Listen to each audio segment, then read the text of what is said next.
Tinggal saya sebutkan sekarang sebelum pertanyaan, ciri-ciri orang yang kena sihir. Yang pertama, sering kali mimpi buruk. Dan mimpi buruk ini paling sering melihat binatang, ya, atau melihat kuburan, ya, yang membuat dia ketakutan dalam mimpinya. Dia sehingga mengigau, lalu membunyikan giginya, gitu kan. Atau kadang-kadang dia menyerang seseorang yang berusaha untuk membangunkannya. Gelisah, tidak bisa tidur kalau malam, maka ini ciri khas, gitu kan.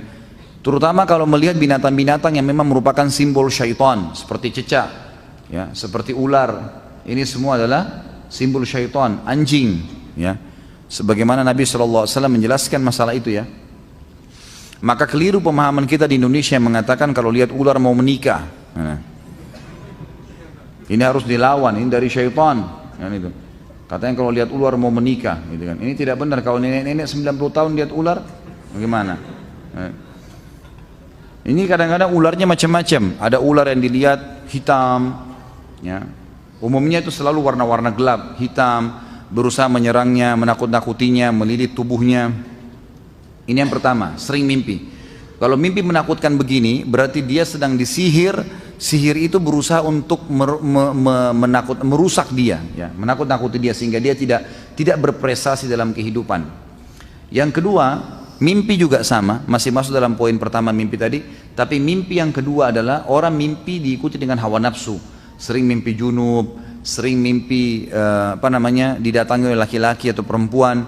Bisa saja laki-laki atau perempuan itu adalah orang yang pernah dia suka sebelumnya atau yang suka dia. Dan ini syaitan buka pintu itu. Mungkin orang-orang itu yang menyihirnya. Atau memang dasarnya dia tidak kenal siapa orang itu.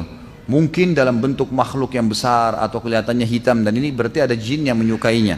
Ada jin yang menyukainya. Dan saya sarankan jangan suka-sukaan sama jin. Tidak ada gunanya. Enggak kelihatan, gitu kan. Dan jin yang paling cantik pernah buat pengakuan. Mau dengar? Hah? Ada enggak? Siapa tahu ada yang mau melamar, boleh lah. Ada seorang syekh di Madinah, saya dengar kaset beliau. Semoga Allah ampuni saya kalau saya keliru, tapi saya ingatnya waktu sama saya pernah dengar itu. Jadi beliau kalau ruqyah, murid-muridnya rekam di kaset. Zaman dulu masih ada kaset-kaset gitu, pakai kaset. Lalu sempat ditanya, kamu ini siapa? Dia bilang, saya jin perempuan dan saya jin yang paling cantik. Kata syekhnya, memang kau bagaimana? Dia bilang, mata saya 1, kaki saya 9. Ada yang mau? Sudah jelas-jelas dikasih manusia kakinya 2, mau cari 9, untuk apa? Mimpi. Yang kedua, sering ketakutan sendiri, was-was, ketakutan. Kalau sendiri selalu kayak dihantui, mau dikelihatan, mau sesuatu. Nah, ini juga termasuk ada gangguan. Nah, ini harus diruqyah, gitu kan? Kemudian yang ketiga, seringkali merasa ada penyakit atau merasa ada penyakit. Ya, sering penyakit nih. Dan penyakitnya kanker, penyakit-penyakit yang besar, was-was.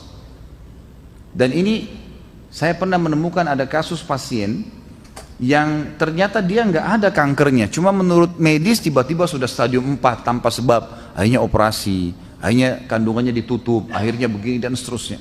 Kesian, semoga Allah sembuhkan ya.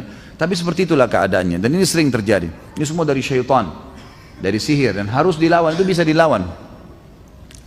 Kemudian juga termasuk di sini orang yang indikasi kena sihir itu orang yang pernah diukir-ukir badannya dengan istilah raja-raja, ukiran-ukiran. Mungkin pesannya supaya rumah tangganya langgeng, supaya setiap orang lihat dia suka, dan seterusnya. Dan seterusnya. Kemudian juga orang yang pernah dimandikan air, transfer aura, ya, memberikan kekuatan, tenaga dalam.